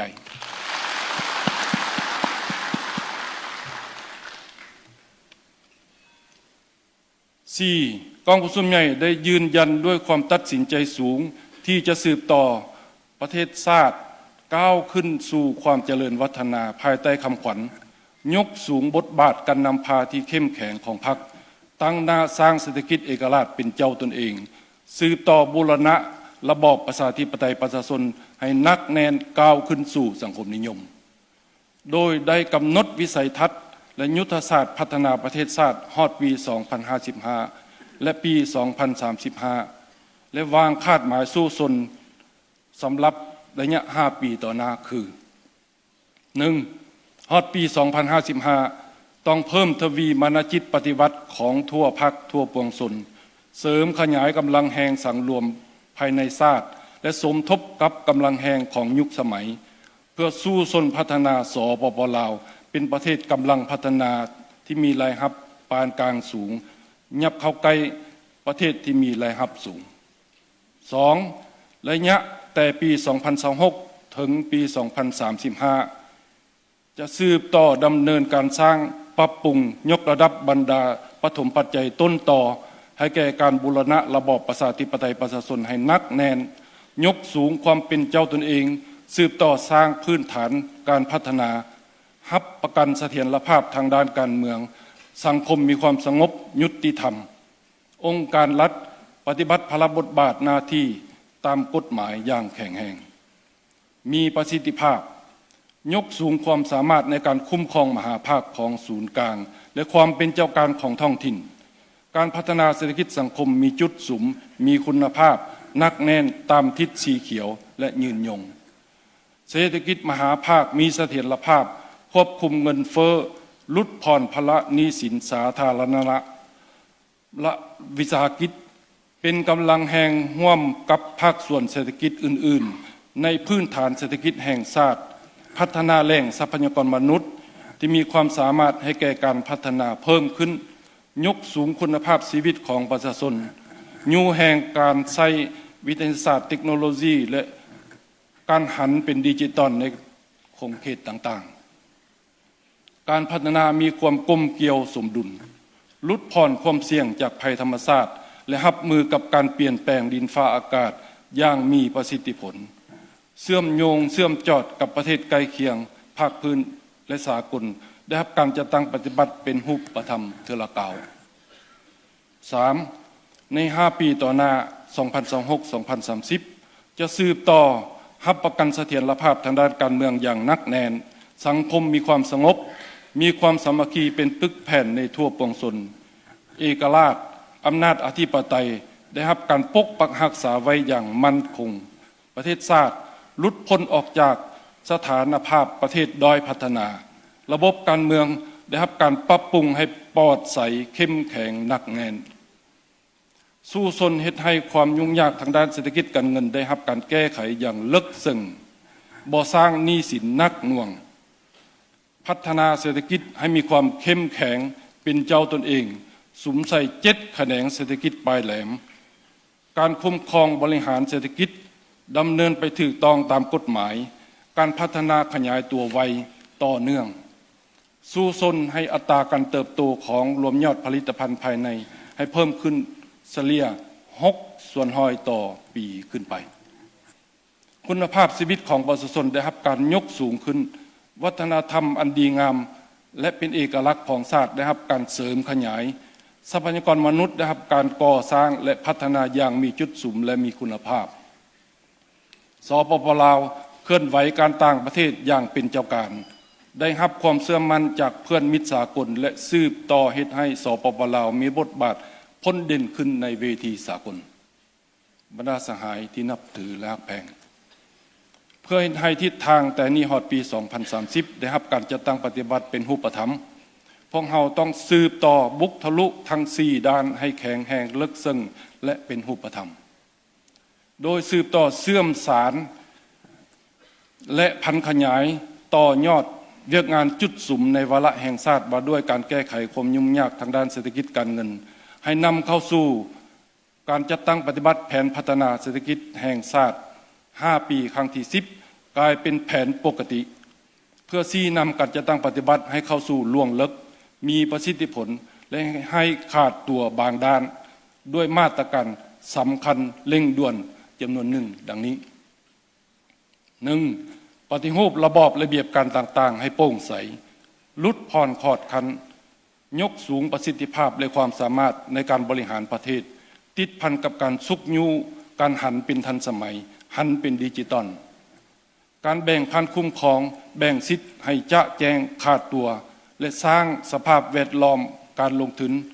การดำเนินการผลิตธุรกิจให้มีความสะดวกว่องไวมีความสามารถสูงขึ้นในการแข่งขัน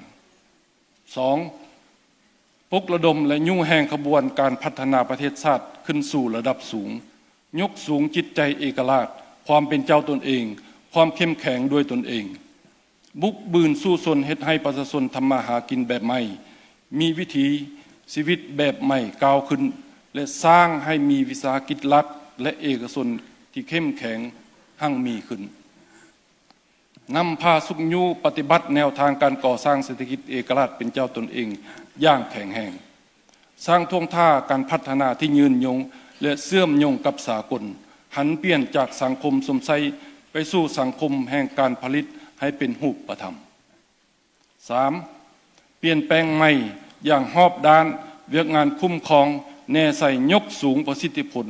การขุดค้นและนำใส่แหล่งทรัพยากรธรรมชาติเป็นต้นแม่นในโครงเขตบ่อแห่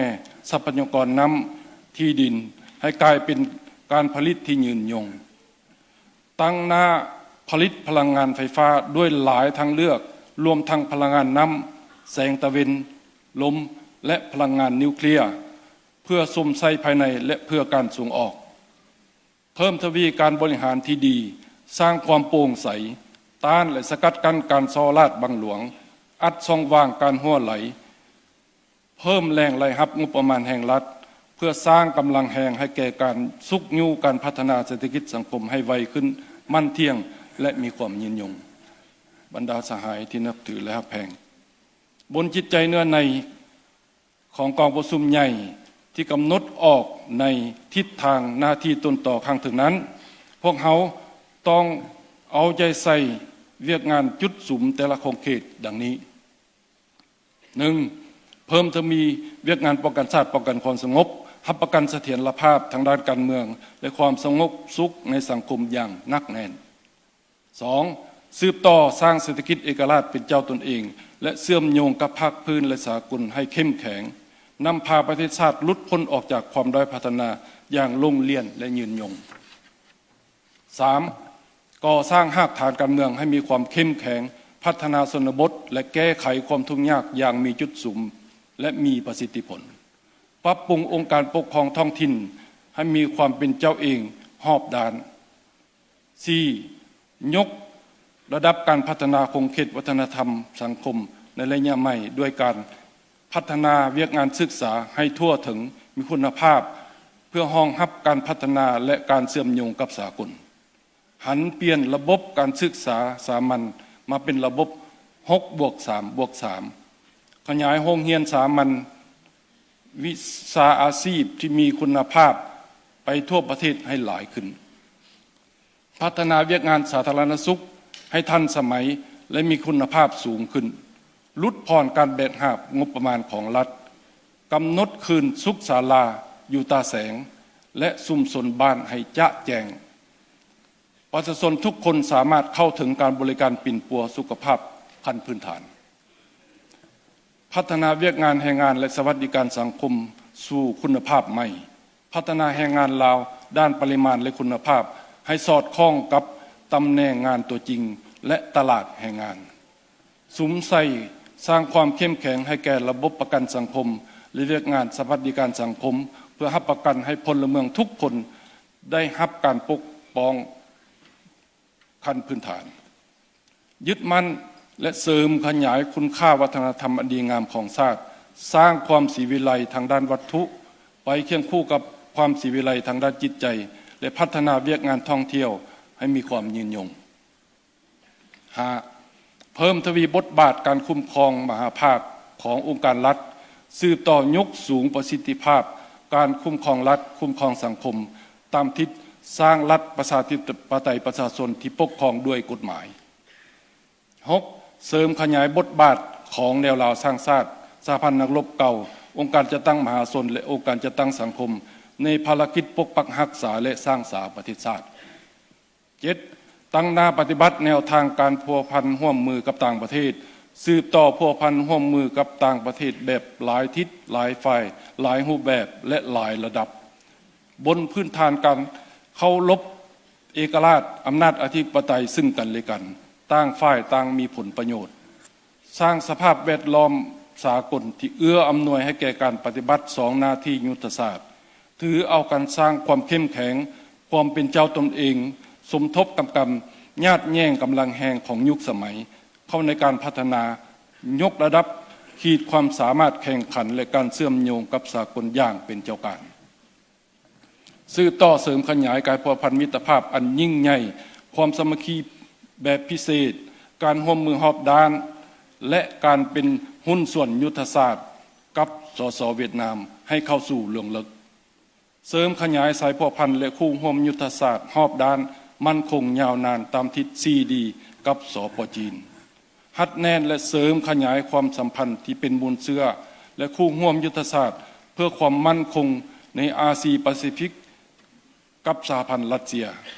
หัดแน่นมิตรภาพและการร่วมมือที่เป็นบุญเชื่อกับราชอาณาจักรกัมพูชาในฐานะเป็นประเทศใกล้เคียงที่เป็นคู่ร่วมมือยุทธศาสตร์รอบด้านมั่นคงยาวนานยึดมั่นและสนับสนุนการร่วมมือหลายฝ่ายเคารพกฎบัตรสหประชาชาติและสนับสนุนการแก้ไขข้อขัดแย้งโดยสันติวิธีเปิดกว้างการพัวพันกับพรรคการเมืองและขบวนการก้าวหน้าอยู่ในโลก 8. เพิ่มทวีบทบาทยกสูงความสามารถนำพาของพรรคก่อสร้างปรับปรุงพรรคให้ปลอดใสเข้มแข็งหนักแน่นเด็ดเดี่ยวต่อสู้ปกป้องและต้านการเสื่อมถอยทางด้านแนวคิดคุณสมบัติแบบแผนการดำรงชีวิตปรากฏการหันเปลี่ยนด้วยตนเองและการเสื่อมคุณเปลี่ยนธาตุอยู่ภายในพรรคต้านและสกัดกั้นทุกรูปแบบซอราดบังหลวงและการละเมิดระเบียบวินัยในทุกรูปแบบ 9. เพิ่มทวีบทบาทการนำพาของพรรคต่อเวียกงานพนักงานสร้างการหันเปลี่ยนเวียกงานคุ้มครองพนักงานให้มีคุณภาพสร้างแผนกำหนดพนักงานให้ถูกต้องตามขั้นตอนทุกการจะตั้งในระบบการเมืองต้องสร้างแผนกำหนดให้ถูกต้องเข้มงวดโดยเริ่มจากการเลือกพนักงานเข้าในแผนกำหนดผ่านการคัดเลือกคัดย้อนบนพื้นฐานการสมทบระหว่างการเสริมขยายประชาธิปไตยภายในตามหลักการร่วมศูนย์ประชาธิปไตยหลีกเลี่ยงการเฮ็ดตามแนวคิดอัตวิสัยของบุคคลปฏิรูประบอบเงินเดือนเงินบำเหน็จเงินอุดหนุนค่าครองชีพและนโยบายอื่นๆต่อพนักงานรัฐกรพลากรกำลังประกอบอาวุธรวมทั้งผู้ออกแห่งงานอยู่วิสาหกิจต่างๆให้สอดคล้องกับเงื่อนไขใหม่ 10. เพิ่มทวีเวียกงานกวดกาการป้องกันต้านสกัดกั้นและแก้ไขพยาธิอาชญาสิทธิ์การซอราดบังหลวงให้เข้มแข็งเข้มงวดและเด็ดขาด 5. ใหญ่กองประชุมใหญ่ได้เลือกตั้งเอาคณะบริหารงานศูนย์กลางพรรคสมัยที่12ซึ่งประกอบด้วยกรรมการสมบูรณ์จำนวน73สหายยิ่ง12สหายและกรรมการสำรองจำนวน15สหายยิ่ง2สหายกรรมการกรมการเมืองศูนย์กลางพรรคจำนวน13สหายยิ่ง1สหายเลขาธิการศูนย์กลางพรรคจำนวน11สหายยิ่ง4สหายกองประชุมใหญ่ได้เป็นเอกภาพสูงเลือกเอาสหายทองรุ่นศรีสุริตเลขาธิการใหญ่คณะบริหารงานศูนย์กลางพรรคได้เลือกเอาสหายวันชัยพองสวรรค์เป็นประธานคณะกวดกาและรองประธานคณะกวดกาศูนย์กลางพรรคจำนวน6สหายเพื่อเป็นแกนสารนำพาทั่วพรรคทั่วรัฐทั่วกำลังประกอบอาวุธและทั่วปวงชนลาวทั้งชาติจัดตั้งปฏิบัติมติกองประชุมใหญ่ครั้งที่12ของพรรคให้ปรากฏผลเป็นจริง พวกเราขอแสดงความสนับสนุนและชมเชยอย่างสุดอกสุดใจ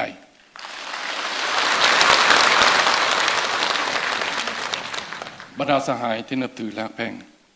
ชาวนครหลวงเวียงจันทร์และประชาชนลาวบรรดาเผ่าทั่วประเทศมีความเชื่อมั่นอย่างนักแน่นภายใต้การนำพาของคณะบริหารงานศูนย์กลางพรรคโดยมีสหายทองรุ่นศรีสุริศเลขาธิการใหญ่คณะบริหารงานศูนย์กลางพรรคเป็นแกนนำเป็นผู้นำหน้าพาทางสืบต่อสร้างบาทกาวบุกทะลุและนโยบาย3เปิดในการจัดตั้งปฏิบัติแนวทางเปลี่ยนแปลงใหม่ก็คือมติกองประชุมใหญ่ครั้งที่12ของพรรค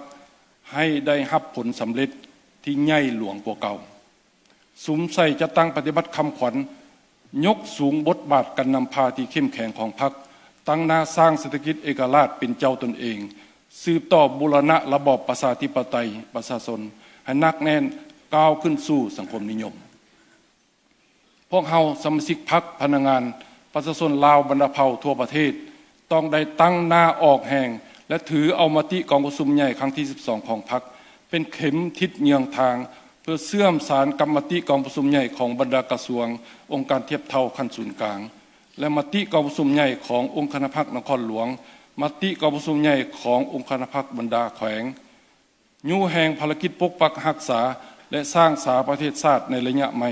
ให้มีท่าก้าวขยายตัวอย่างต่อเนื่องและก้าวขึ้นอย่างแข็งแรงและบ่หยุดยั้งบรรดาสหายที่นับถือและแพงทั้งหมดนั้นแม่นพลกรรมประวัติศาสตร์หนึ่งและแม่นความรับผิดชอบของคณะพรรคองค์การปกครองขั้นทุกขั้นฉะนั้นในนามต่างหน้าการนำขั้นศูนย์กลางข้าพเจ้าขอถือโอกาสนี้เรียกร้องมายังคณะพรรคองค์การปกครองทุกขั้นแนวราวสร้างชาติองค์การจัดตั้งมหาชนและองค์การจัดตั้งสังคมสมาชิกพรรคพนักงานทหารตำรวจและประชาชนลาวบรรดาเผ่าทั่วประเทศก็คือพี่น้องร่วมชาติจงเสริมขยายมูลเสื้อสามัคคีเป็นปึกแผ่นฮักเสื้อแพงชาติเสิร์ชสู่มนาจิตปฏิวัติมีความอดทนสู้สนบุกบืนผ่านผ่าความยุ่งยากและสิ่งท้าทายทดสอบนานาประการเพื่อจะตั้งปฏิบัติมติกองประชุมใหญ่ครั้งที่12ของพรรคให้ปรากฏผลเป็นจริงสมเสยผลสำเร็จกองประชุมใหญ่ครั้งที่12ของพรรคอย่างสุดอกสุดใจ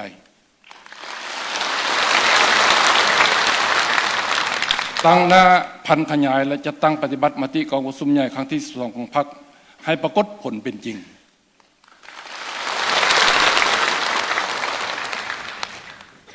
พรรคประชาชนปฏิบัติลาวที่มีเกียรติสง่ามันยืน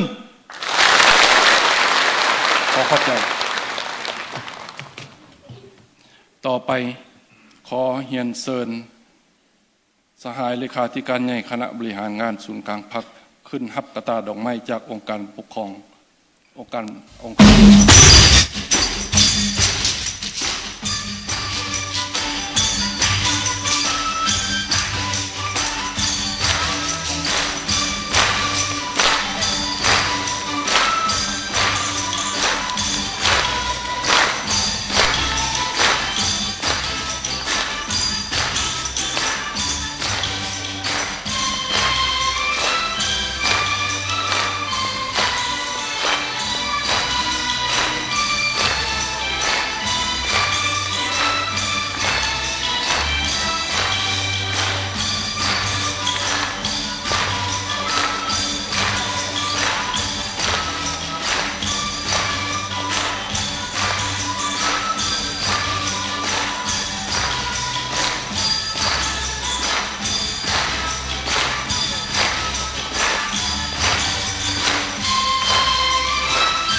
ท่านผู้ชมที่เคารพทานกำลังให้เกียรติติดตามรับชมการถ่ายทอดสดพิธีโฮมชุมนุมใหญ่สมเสยผลสำเร็จของประชุมใหญ่ผู้แทนทั่วประเทศครั้งที่ 12 ของพรรคประชาชนปฏิบัติลาวที่หอวัฒนธรรมแห่งชาตินครหลวงเวียงจันทร์เจ้าท่านผู้ชมที่เคารพพิธีโฮมชุมนุมสมเสยผลสำเร็จกองประชุมใหญ่ผู้แทนทั่วประเทศครั้งที่ 12 ของพรรคจัดขึ้นโดยองค์การปกครองนครหลวงเวียงจันทร์ซึ่งถือได้ว่าเป็นเหตุการณ์การเมืองที่สำคัญของพรรคของชาติที่ได้ไขขึ้นอย่างสง่าผ่าเผยเข่งขรึมเป็นแกนนำในระบบการเมืองของระบอบประชาธิปไตยประชาชนเจ้าและนอกจากนี้ยังได้สุ่มใส่ปฏิบัติตามคำขวัญยกสูงบทบาทการนำพาเข้มแข็งของพรรคตั้งหน้าสร้างเศรษฐกิจเอกราชเป็นเจ้าตนเองสืบต่อบูรณะระบอบประชาธิปไตยประชาชนให้นักแน่นก้าวสู่สังคมนิยมให้ปรากฏผลเป็นจริงเจ้าท่านผู้ชมที่เคารพชาวนครหลวงเวียงจันทร์ก็คือประชาชนลาวบรรดาเผ่าในขอบเขตทั่วประเทศแม้นมีความเชื่อมั่นอย่างนักแน่นภายใต้การนำพาของคณะบริหารงานศูนย์กลางภาคโดยมีสหายทองลุ้นศรีสุริตเลขาธิการใหญ่คณะบริหารงานศูนย์กลางภาคเป็นแกนนำเป็นผู้นำหน้าพาทางสืบต่อสร้างบาท9บุคลุนโยบาย3เปิดในการจัดตั้งปฏิบัติแนวทางการเปลี่ยนแปลงใหม่นั่นก็คือมติกองประชุมใหญ่ครั้งที่ 12 ของพรรคประชาชนปฏิบัติลาวให้ได้รับผลสำเร็จใหญ่หลวงกว่าเก่าเจ้าทำสมที่เคารพพิธีโฮมชุมนุมในครั้งนี้ก็ถือว่าการสิ้นสุดลงแล้วและก็ขอเชิญชวนบรรดาท่านซึ่งในภาคค่ำนี้โดยเฉพาะก็คือการร่วมเฉลิมฉลองก็คือร่วมชมเชยผลสำเร็จของประชุมใหญ่ผู้แทนทั่วประเทศครั้งที่ 12 ของพรรคในครั้งนี้โทรภาพแห่งชาติลาวช่อง 3จะได้ทำการถ่ายทอดสดการแสดงศิลปะพิเศษลาวเวียดนามมหากาพย์แห่งมิตรภาพเพื่อชมเชยผลสำเร็จของประชุมใหญ่ครั้งที่ 12 ของพรรคในครั้งนี้จะเริ่มถ่ายทอดสดในครั้งนั้นได้รับชมกันเริ่มแต่เวลา 19 โมงเป็นต้นไปเจ้าท่านผู้ชมที่เคารพการถ่ายทอดสดพิธีโฮมชุมนุมใหญ่สมเสยผลสำเร็จของประชุมใหญ่ครั้งที่ 12 ของพรรคประชาชนปฏิบัติลาวดำเนินมาฮอดนี้ก็ใกล้จะสิ้นสุดลงแล้วขอขอบใจผู้ที่ให้การสนับสนุนการถ่ายทอดสดในครั้งนี้นั่นก็คือบริษัทลาวโทรคมนาคมมหาชนที่สนองอินเทอร์เน็ตในการถ่ายทอดสดและก็ต้องขอขอบใจกรมสื่อสารกระทรวงป้องกันความสงบที่สนองอุปกรณ์สื่อสารในการถ่ายทอดสดในครั้งนี้เช่นเดียวกันขอบใจทุกท่านที่เกียรติที่ตามรับชมการถ่ายทอดสดด้วยดีเสมอมาผิดพลาดประการใดครับเจ้าทั้งสองพร้อมด้วยทีมงานถ่ายทอดสดโทรภาพแห่งชาติลาวต้องขออภัยณที่นี้มื้อนี้ข้าพเจ้าทั้งสองพร้อมด้วยทีมงานถ่ายทอดสดโทรภาพแห่งชาติลาวลาท่านผู้ชมไปก่อนต่อไปเส้นทางที่ตามรับชมรายการออกอากาศปกติจากทางสถานีสบายดี